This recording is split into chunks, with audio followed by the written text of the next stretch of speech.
Shalom, Yashala, Shalom.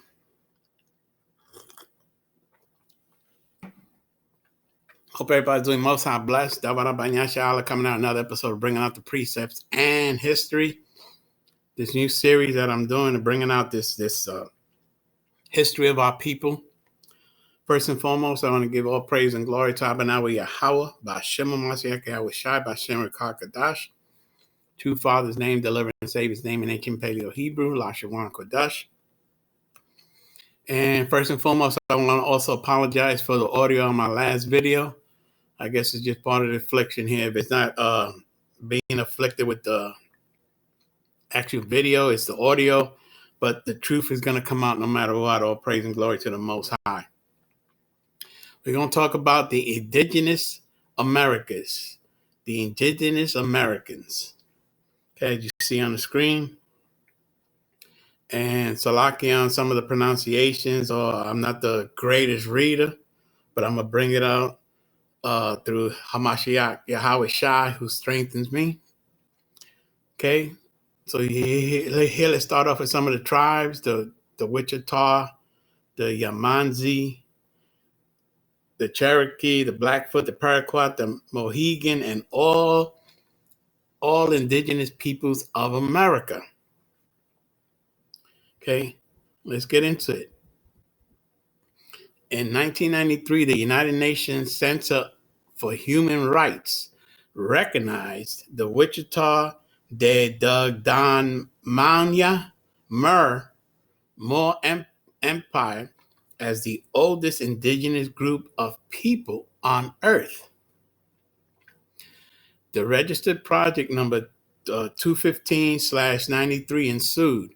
Just read this: 12 million slaves arrived in the Americas between 1540 and 1850 over a 310-year period, according to U.S. history books. Now, we know, them trying to cover up our history, so-called the United Snakes of America.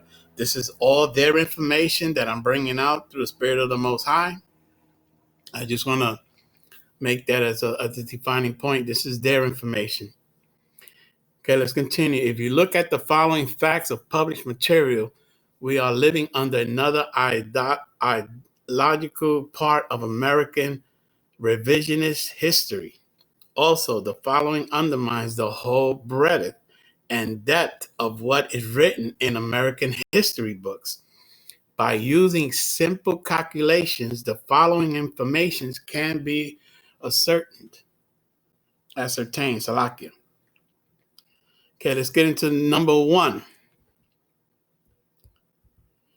Over a period of 310 years, it is fair to say that 64,000 slaves were transported annually to the Americas, North, Central, South, or has the transportation of slaves at the extent which was claimed to the Americas one big myth? And we know that is fact. You can Google it. You can Google the transatlantic slave trades and slavery here in so-called Ozarif, so-called America, so-called Babylon the Great. We know all you got to do is Google, where did the transatlantic slave trade take place? Okay. Number two, 12 million slaves were transported to the Americas, North, Central, and South. Okay. Number three, statistics state that the 13 colonies had a total of 600,000 slaves. The first colony was Virginia in 1585 to 1776. So keep in mind that the 13 colonies were already named, and we were the indigenous people of this land who actually named them. Okay, number four, between 1770 and 1860, there were 4.5 million slaves in the United States.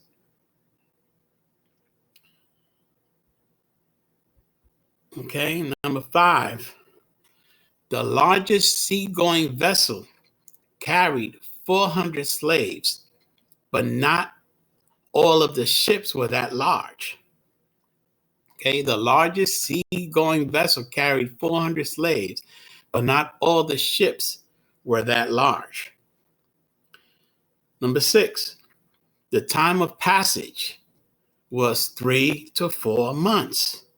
That means 200 vessels, ships per year would have to travel carrying 300 people. One ship could make 3 passengers per year.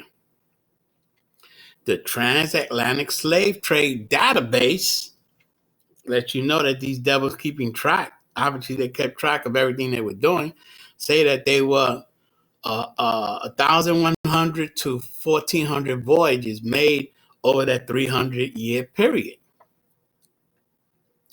If that is the case, and each ship carried 400 people, the total number would be 560,000.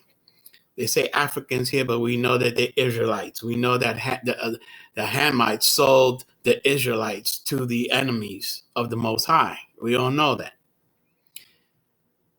The total number would be 560 Africans were transported. That number is close to the claim in item 3 that say that they were 600,000 slaves in 13 colonies.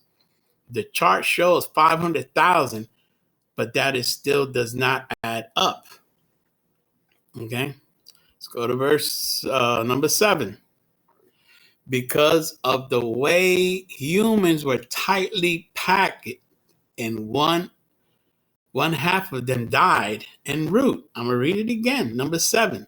Because of the way humans were tightly packed, one half of them died en route.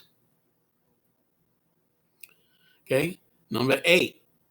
In item 4, there were 4.5 million slaves in the U.S. in 1860. After the Civil War, 3.5 million slaves were freed. But I want to go back to number 7. Because of the way humans were tightly packed, one half of them died en route. Okay. Let's bring out a couple of precepts. I'm gonna give you a part of a small documentary video. I want to warn everybody, it's graphic, but I need the true righteous Israelites to see, because I've never seen anything like this out here in the land, Babylon the Great, the United Snakes. But before I get into that, I just want to make out a couple of points using the Bible, bringing out the precepts and the history. Let's go in the Bible. Okay, it's proven. We talked about the slaves coming to here, Babylon the Great, okay, aka Ozarif, aka America. Let's just call it for what it is. If you've seen the first lesson. But I want to bring out, let's go into the book of Exodus. It's Exodus 14 and verse 29. And it reads, but the children of Israel walked upon dry land in the midst of the sea. And the waters were a wall unto their right and unto their left. Okay, Exodus 14 and 29. But the children of Israel walked. And we all know, if you know the Bible, and if you're doing your studies, that the Most High opened up the Red Sea for the children of Israel during the first Exodus. I mean, it's in the Bible. It's even in these holly-folly movies. You look at the Ten Commandments, the so-called movie that they gave around, I don't know, Christmas or Thanksgiving, that's always on TV. It shows the children of Israel walked. Okay, there was no need for ships. That's why I want all you unlearned to wake up. Okay, during the first Exodus out of ancient Egypt, Moses and our forefathers, they walked. Okay, there was no need for ships. Point blank period. And this Exodus 14:25 confirms that the children of Israel walked upon dry land in the midst of the sea. Now I want to go into the book of Deuteronomy before I show you the film, so you can see that slavery is in the Bible. I just proved that the children of Israel walked between the Red Sea, and there was a wall of water on the right and the left. Now I'm going to start reading in the book of Deuteronomy 28 and 48. And it reads, therefore shalt thou serve thy enemies. I want you to remember that key word, enemies. Okay, therefore thou shalt serve thine enemies, which Yahweh shall send against thee, in hunger and in thirst and in nakedness and in want of all things. And he shall put a yoke of iron upon thy neck until he have destroyed thee. Okay, so the key word again, enemies. I covered it in the first part of this. Who are the enemies of Yahshua, the enemies of the Most High? The Most High's 10 most wanted list is in Psalms 83 and verse 6. Okay? So keep that word enemy in mind. Let's move on.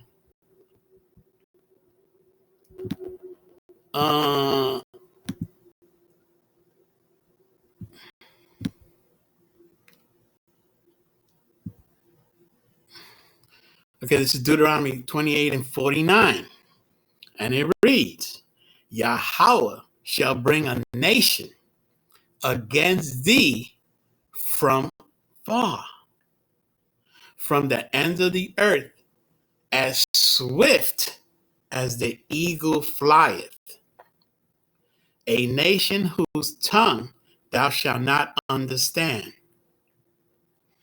Read it again, Deuteronomy 28 and 49. Yahweh shall bring a nation against thee from far, from the end of the earth, as swift as the eagle flieth, a nation whose tongue thou shalt not understand. Okay, so the first key word in verse 48 was enemy. And here we're going to find out which nation is this. And the key word here we're going to look at, the word eagle. So like it, this video froze up, but I'm going to keep going. Yasha Allah. Okay, as swift as the eagle flieth, a nation whose tongue thou shalt not understand. If you saw part one of this, bringing out the precept in history, we spoke Hebrew. We spoke Hebrew. That's why a nation whose tongue thou shalt not understand. Okay, let's drop down to Salaki. I just thought about something through the spirit.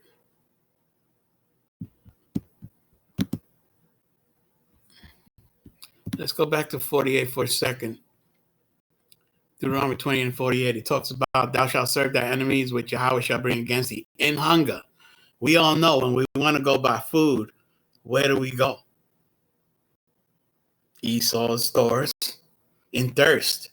Water freely comes from the Most High, but we have to pay for it. Okay? In nakedness.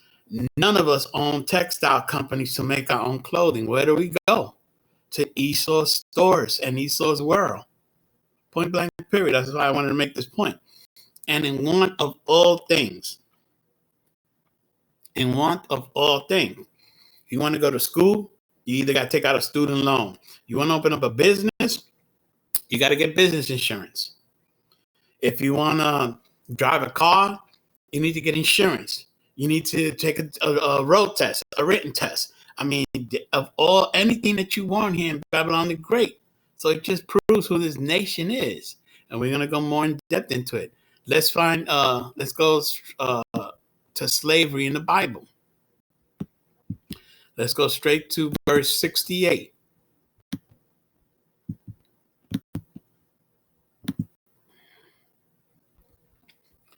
Straight to 68. Deuteronomy 20 and 68.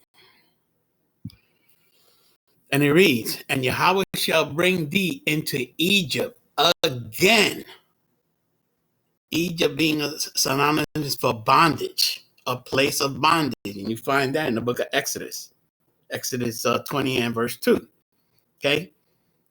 When it says again, and this time you're going into slavery with ships. Okay, Deuteronomy 28:68. And Yahweh shall bring thee into Egypt again with ships. I just showed you Exodus 14:29 that the children of Israel walked in the first Exodus between the Red Sea. Okay, so we still didn't hearken to the Most High, and He put us back into slavery. This is where we are right here. And Yahweh shall bring thee into Egypt again with ships, by the way of I spake unto thee. Thou shalt not see it no more again. What will we not see no more again? Our homeland. Okay, we were put into bondage over 400 years, and we still have not gone home. The so-called white Jews that are in Israel right now are converts. They are not the children of Israel. Point blank, period. That's why I'm bringing out this history, so all you unlearned can really wake up to the truth of history and the Bible. They go hand in hand. The Bible is the history of the Israelites. Okay, let's stay on topic. Deuteronomy 28:68. And Yahweh shall bring thee into Egypt again with ships, by the way of I spake unto thee, thou shalt see it no more again. And there, in the land that we went to, in bondage, ye shall be sold unto your enemies for bondmen, slave men, and slave women, and no man shall buy you. Okay?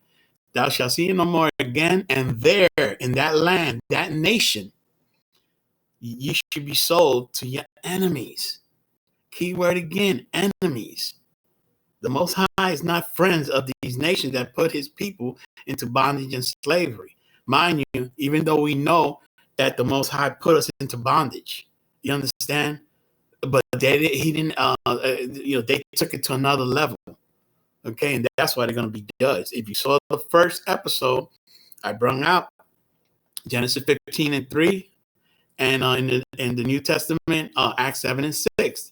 That nation that took his people where they sojourn as strangers, the Most High shall judge. Okay, and there ye shall be sold unto your enemies for bondmen and bondwomen, and no man shall buy you. No, when you look up that word "buy" in the biblical dictionary, is redeem, and no man shall redeem you. Why? Because there's only one that's coming, that's the deliverer and savior of Israel, Yahweh Shai HaMashiach, who this world ignorantly calls Jesus the Christ. How can he have a Greek name or a Latin name, Jesus, when he's a Hebrew Israelite from the tribe of Judah? But I want to stay on topic with this slavery. So let's recap. I showed the children of Israel walked during the first Exodus out of ancient Egypt.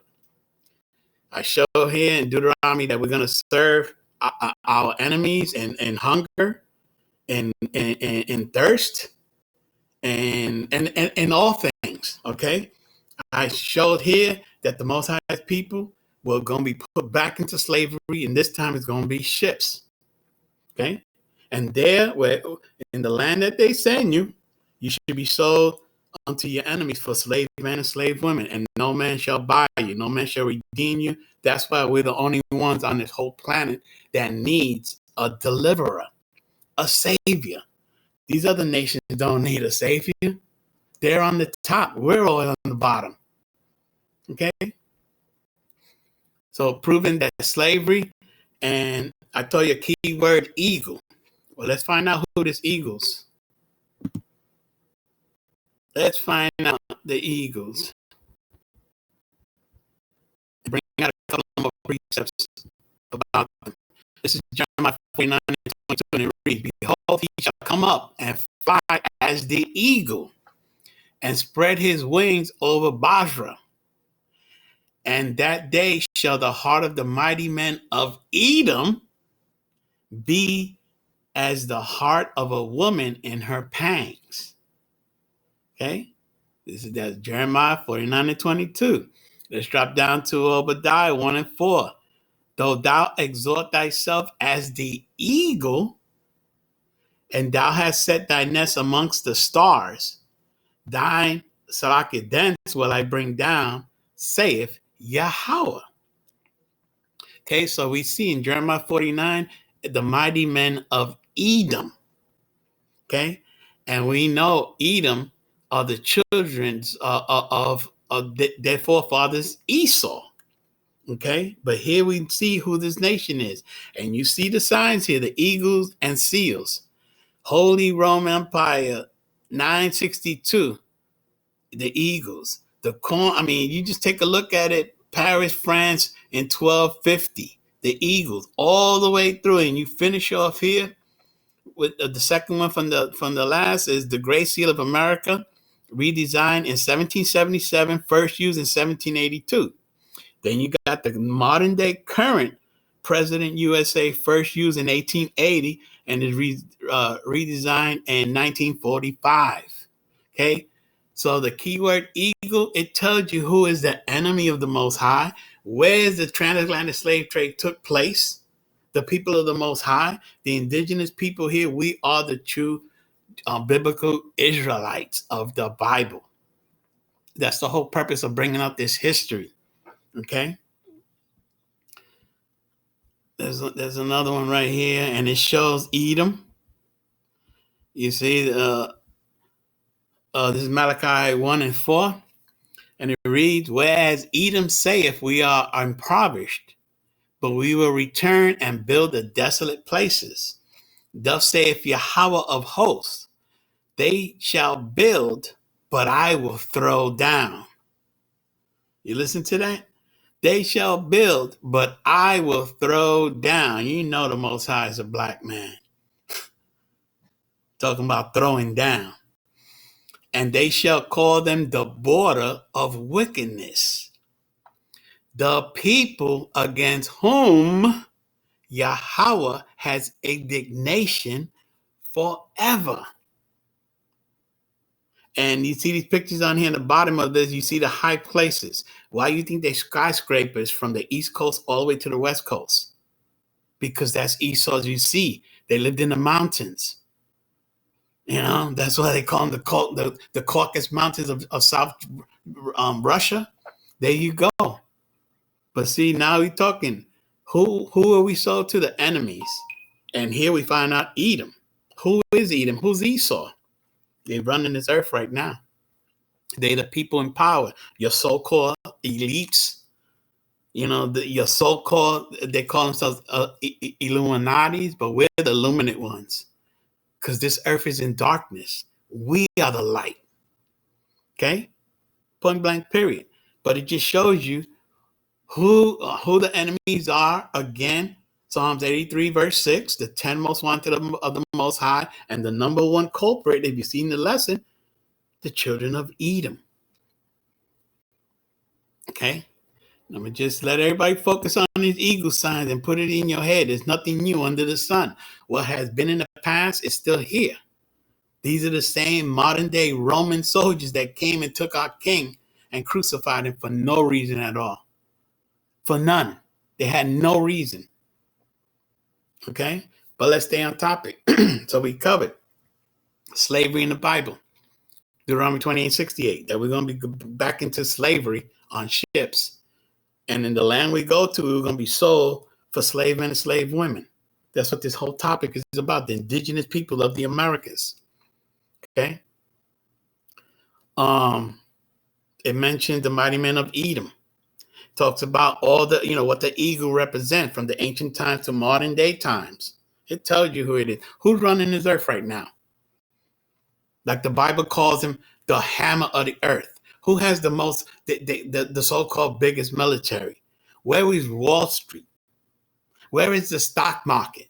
Is it in the Middle East or is it in Babylon the Great, the United Snakes of America? Okay, the New York City. Let's face it, this is history. This is where everything is at. All the stocks and the markets, everything is here. Stop the madness. All y'all unlearned, y'all need to just shut your mouth and open your ears and learn. You got to learn, because this, we're going back to the ABCs, to the beginning, just to prove to everybody and all the unlearned out here that we are the indigenous people of this land and the biblical Israelites of the Most High God, the true saints, the elect, the chosen. It is what it is. If your spirit don't bear witness with anything I'm saying, This is not for you. This is for the righteous of Yasha Allah, the elect, the 144 true kings of the Most High. Point blank, period. If your spirit don't bear witness with this, then this is not for you. Enjoy your basketball game, enjoy your Daytona 500, enjoy your clubs, enjoy everything this world has to offer for you. You know, this ain't for you. This is for the righteous, the Israelites, the indigenous people suffering through all these lands. And that's why I wanted to do this, bringing out the precepts and history. Okay. Let's get into this video. Now, this video, I'm gonna bring it out. It's in my playlist, or you can look it up. Goodbye, Uncle Tom is the name of it. I'm just gonna go straight to some key points. I want to show the actual that why so many died en route because of the condition of their living. Again, I want to give a warning. It's graphic, but it's true and very powerful. That everybody needs to see what our forefathers went through. And this is during the transatlantic slave trade.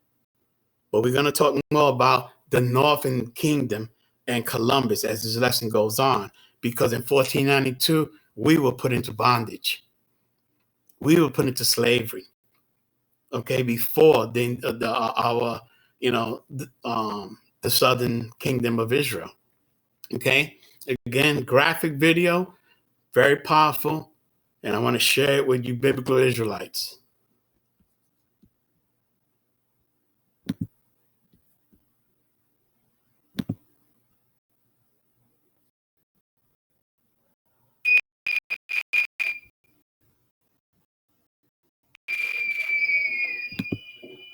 Christ, what a stink, Captain. What did you bring, a cargo of rotten meat? What do you mean? This is all prime beef. They stink because they eat like pigs, and they vomit all over themselves. Long voyage? 95 days from the Ivory Coast. Would you ever take you up on deck for a little fresh air? With all the freight nosing around these waters like hungry dogs. Time change, Mr. Sims, now that our damn Yankee government considers this cargo contraband. If they catch me with even one nigger on board, it's up the rope I go, and I wouldn't be the first. They're bound to rot away down there in that cesspool. Not in your lives. Aboard my ship, hygiene's the rule. That means a clean ship, clean cargo. When one of them gets took bad, I don't wait till it plagues the others. No, sir. It's into the brine with then and there. Captain Wicks delivers the goods in perfect condition. Anything pays out. How many head you got? 326, including the winch. This batch is all static. No syphilis, and they've all busting with seed. But look how rested they are. I travel some country. Each one got a space 6 foot but 2 foot. They can even turn around. Real static. Every night they so hot for pleasure, and they all humping each other like a pack of dogs. And chains don't stop no how. And here's the winches. All of them got hooks and near all is pregnant again. How many? 112. They go $300 each. You catch, Captain? You know I don't buy by the head, I buy by the pound. All right, say $200. By the pound, I said. Hey, what are you doing, drowning them? I told you, rule number 1, hygiene. 3 showers a day. Salt water kills the fleas, lice. Think you ram and hang them out to dry, I reckon. God almighty, what a pesto. That's diarrhea. Just busting with hell, ain't they, you old pirate? They happen now and then. But we know how to cure it. The usual cure. It's the oldest and the surest. Sugar cane, blood, oakum, and tongue. Then bam, ram it in hot. Keep the valves locked up tight and the soul escaping with the back door. How come you don't blow up? Cork will pop out first, just like a bottle of champagne.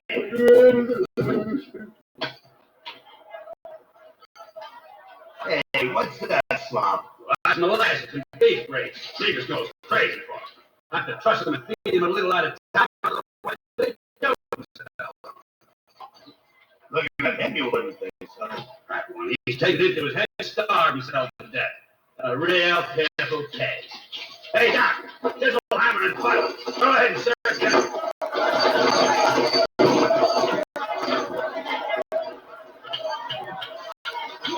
All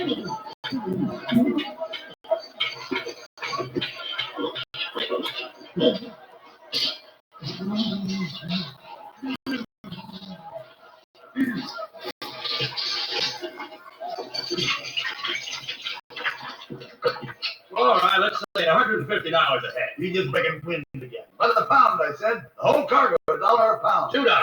$1.25. $1.75. $1.50. So, I'll regret it, but it's a deal.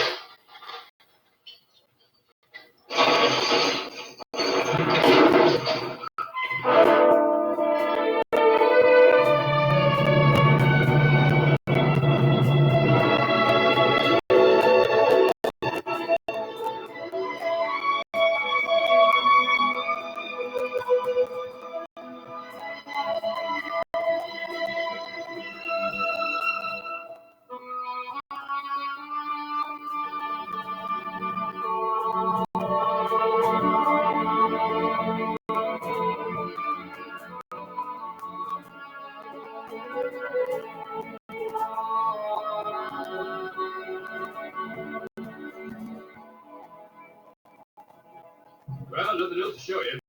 One sugar cane per head, and I take back their personal effects for my next cargo. Naked I bought them, and naked I sell. All hands ashore. You too, gentlemen. The voyage is over. How can it be? The ship hasn't made port. And she ain't a gunner. Too many busybodies ashore.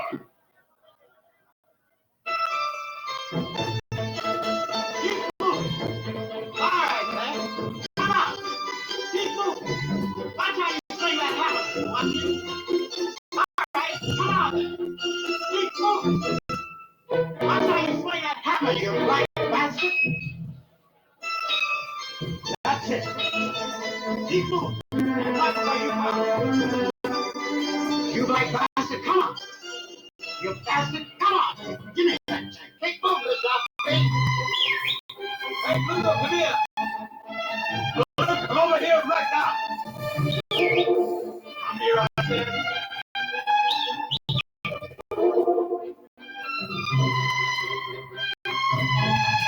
You heard it. Give that.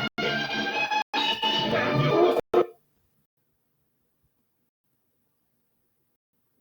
Come here.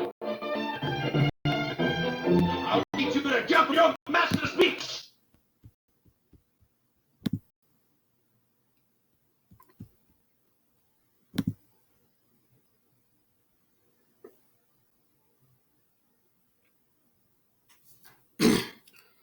All praise and glory to the Most High, Yahweh Hashem, Yahweh Shai, Bashem, and Kadash. Tell you every time I see that, but it gives you a picture and idea. If you want to see it in its entirety, it's about an hour and a half, I think. Goodbye, Uncle Tom. It's in my playlist. You go to Dawada Banyasha here on YouTube and my playlist. Every time I see it, I mean, just what we went through, and that's the purpose of wanting to do this whole lesson.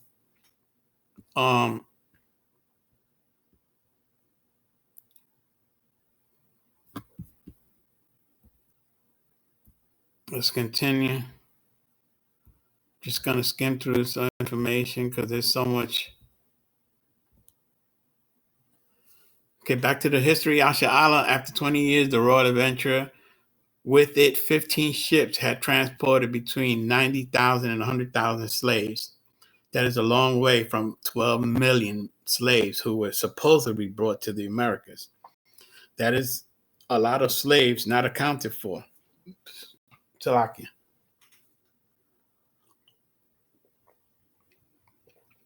Well, it was the black-brown birth rate that more accelerated than the white birth rate.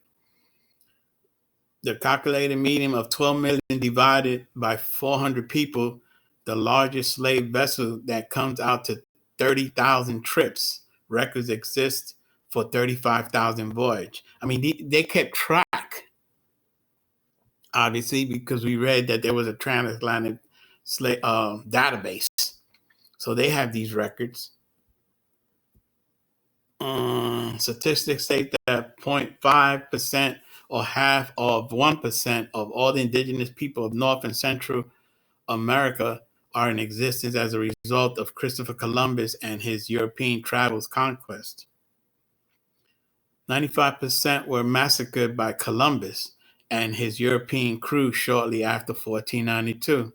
Okay, so now we're talking about the northern kingdom of Israel. Israel was divided into two, but when the Messiah comes now, and you read in the book of Ezekiel, the 37th chapter, that Judah will be one stick and Joseph will be another stick. And Joseph represent the northern kingdom, and they're going to be one in the Most High's hand. Okay, point blank, period. Around 1900, it was thought Native Americans were on the brinks of extinction with only 250,000 left. I would like to share a picture of my family. I'm going to skip through some of this because I got so much information. The United Nations recognizes the Wichita Merged Nation within the United States along with other indigenous peoples of America. The Declaration of the Rights of Indigenous People include the Wichita Nation, a nation that is made up of Black people who have the archaeological and historical evidence to prove that the original inhabitants of North and South America, so-called Indians, were Black people who came here from Africa. Just show you the slave ships.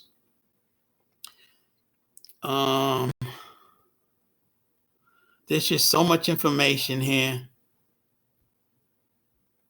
And it talks about taking over Mexico, the Wichita. I mean, they all over.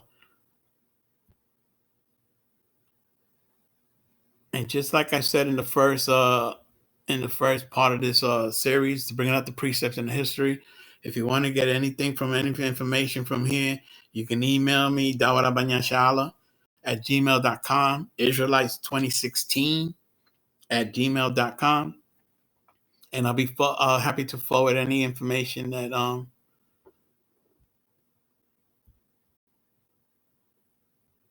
here it's talking about the bones that were found here dating from 75,000 to 11,000 years ago.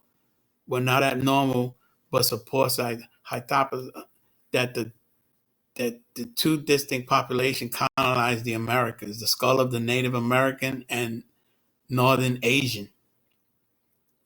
I mean, this there's so much history, archaeological artifacts. I covered some of that in the first video.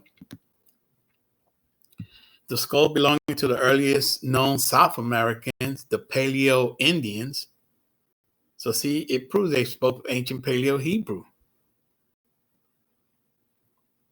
Had long, narrow craniums, projecting jaws, and low, broad eye sockets and noses, drastically different from the American Indian. These skulls appear more similar to the modern Australians, Malaysians, and Sub-Saharan Africans.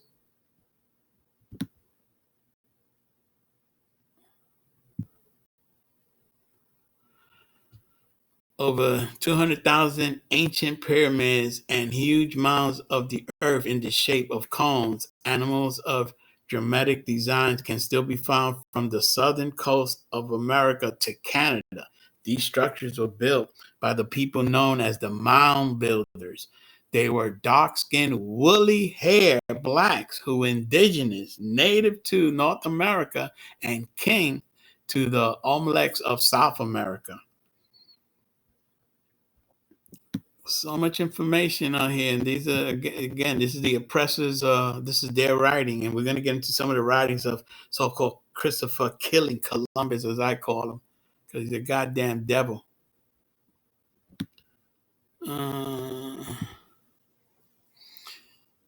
Ivan Van Samaria writes about the report evidence for the black-skinned natives in the Americas long before the arrival of Columbus, Ancient American magazine. From the distantly negroid features of colossal Olmec sculpted heads and pre-Aztec Assyrians bowls being upheld by a figure with unmistakable black characteristics to the bones of the Negroid persons excaved from 2,000 years old mound in northern Wisconsin. A wealthy of material exists to establish the certainty of non-whites, non-Indian population living in pre-Columbian America. Along with these other groups, the mound builders were huge. Their ancient skeletons were often 7 to 8 feet. The only living people on earth this tall are other groups of blacks, the Masai of Africa. So much information. The earliest people in America are brought of the Negritic African race who entered the Americas by the way of the Bering Straits, which I covered in the first half of how the Most High held the flood back so that the northern kingdom can make it here to a land where no man dwelleth, which is Ozarif, aka America, aka Babylon the Great. Let's see. I know the video froze. I'm just gonna keep on. Hopefully, it's still recording. Yasha Allah. I just want to get to another part. Again, some notes, some points of reference.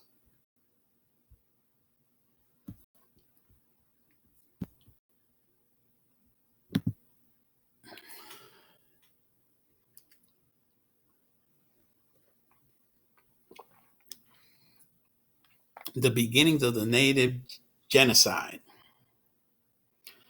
Columbus made 4 voyages to the New World. 1. The initial voyage reveals several important things about the man. First, he had genuine courage because few ships captains had ever pointed their prow towards the open ocean, the complete unknown. Secondly, from numerous of his letters and reports, we learned that his overarching goal was to seize wealth that belongeth to others. Yeah, because he's a goddamn demon.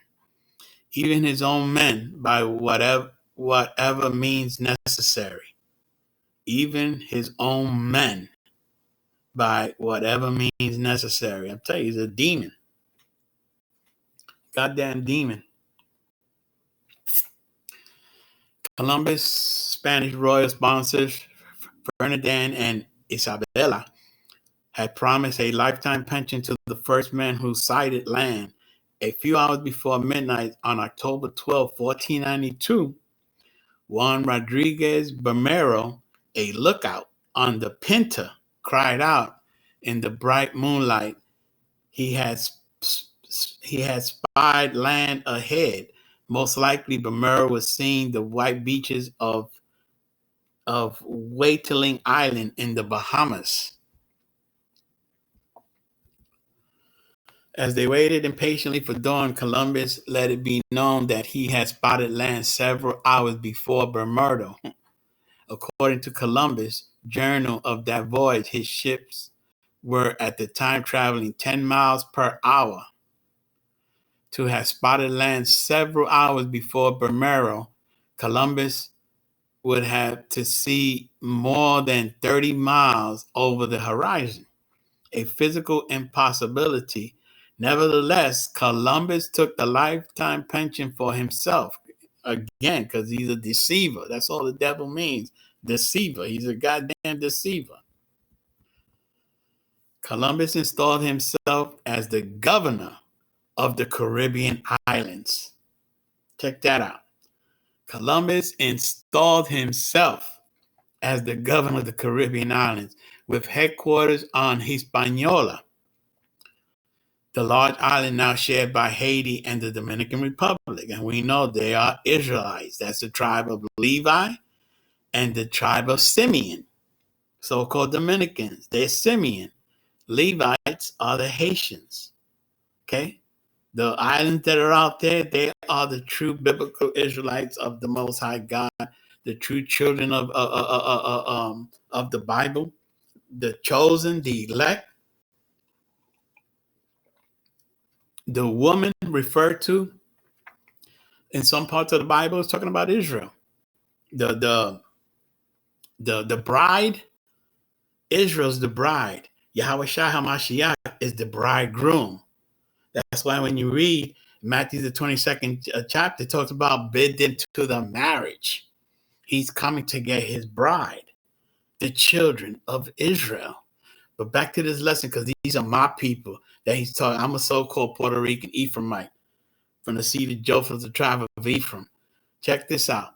Columbus installed himself a governor of the Caribbean islands with the headquarters on Hispaniola, a large island now shared by Haiti and the Dominican Republic. He described the people, the Arawaks, called by some the Taínos, okay? And the ones that were in ancient times in the so-called rich Puerto Rico, you so-called Boricuas were the Taínos, the Boricua, and the Arawak Indians. Point blank period. That's history. That's why when I was researching my lineage, through my father's side, and I found out that my father was born in 1926. I knew my grandfather and just kept back. It took me back to what, you know what I mean? Through the Spirit of the Most High. That's why I know who we are. And that's why I'm bringing this out through the Spirit of the Most High. Okay, now, this is Columbus' writings of the people on these so-called lands. Okay? This is what his journal says.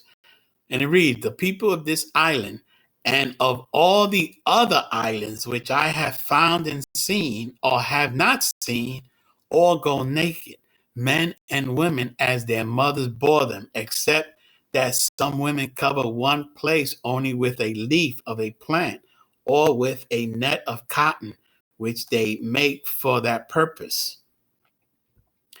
Okay. They have no iron or steel or weapons, nor are they capable of using them. Although they are well-built people of handsome stature because they are wondrous timid. They are artless and free with all they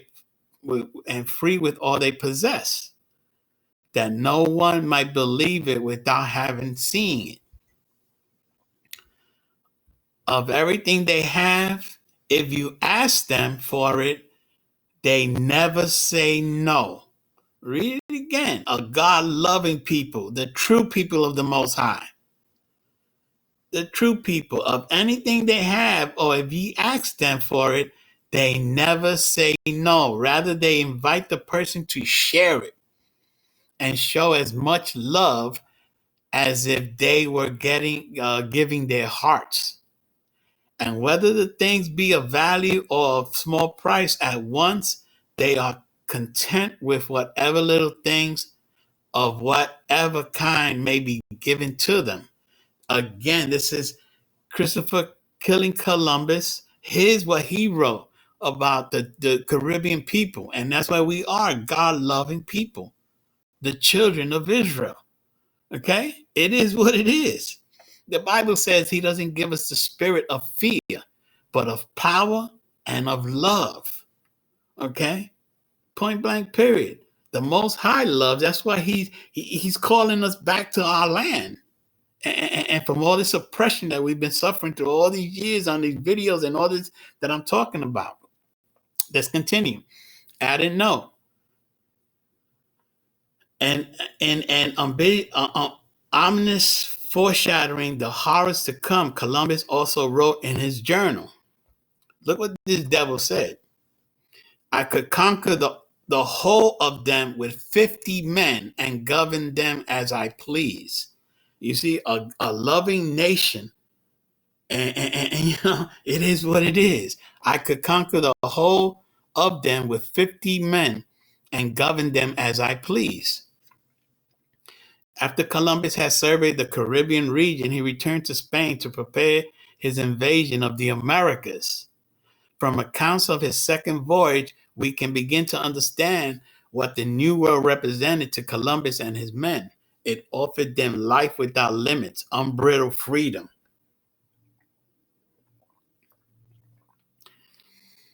Columbus took the title the Admiral of the Ocean Seas and proceeded to unleash a reign of terror, unlike anything seen before or since.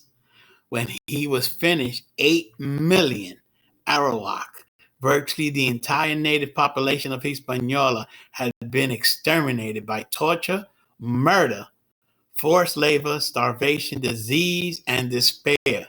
Because these devils, they're the ones spreading this, all this diseases and all that. We're going to find out they're the ones spreading it.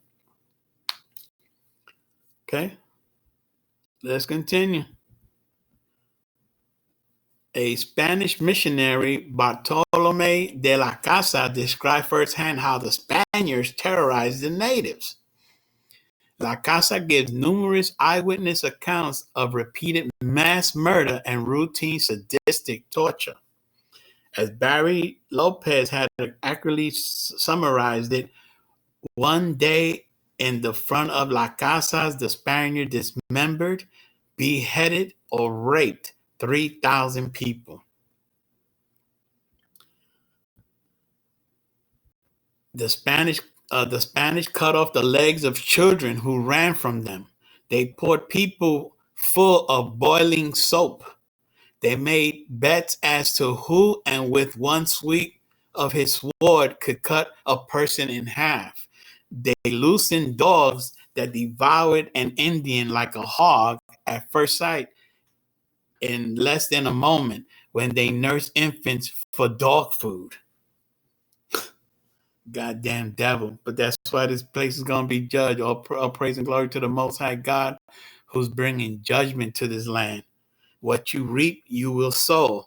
Thus saith Yahweh Ba'Shem HaMashiach Yahweh Shai. And we're going to get to that. So, like, did I miss something over here? Yeah, this was not occasional violence. It was systematic, prolonged campaign of brutal and sadism. A policy of torture, mass murder, slavery, and forced labor that continues for centuries. The destruction of the Indians of the Americas was far and away the most massive act of genocide in the history of the world, writes historian David E. Stanton. I mean, this, like I said, these are the oppressors' records. They're the ones writing this. Eventually, more than 100 million natives fell under European rule. Their extermination would follow. As the native died out, they were replaced by slaves brought from Africa. Okay, so now we see the tie of the southern and the northern kingdom. Now they're coming after the southern kingdom in 1619. Eventually, more than 100 million natives fell under European rules. Their extermination would follow. As the native died out, they were replaced by slaves brought from the land of Ham, which is so-called Africa. Okay? To make a long story short, Columbus established a pattern that held for 5 centuries, a ruthless, angry search of wealth, as Barry Lopez described it. Let's get into it. It set a tone in the Americas. The quest for personal possession was to be, from the outset, a series of raids, irresponsibility, and criminal, a spree in which had to end it. The slaves, the timber, the pearls, the fur, the precious ores, the ladder, the arable land, the coal, the oil, the iron ore, was never visible, in which an end had it no meaning. Indeed, there was no end to it, no limit. As Hans Connon had observed, there was no real ending to the conquer of Latin America. It continues in remote forests and on far mountainsides. It is going on in our day when miners and ranchers invade lands belonging to the Amazon Indians, and army thugs occupied Indian villages in the backwoods of Central America.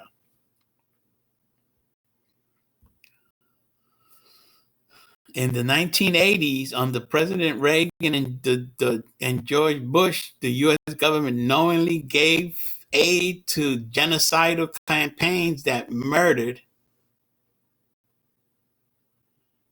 10,000 of Mayan people in Guatemala, El Salvador, and elsewhere. I'm going to have to stop it here, Yasha Allah. I'm going to come back with part 2 of this lesson, the American Indigenous. I hope this was edifying. Stay tuned for part 3. Shalom.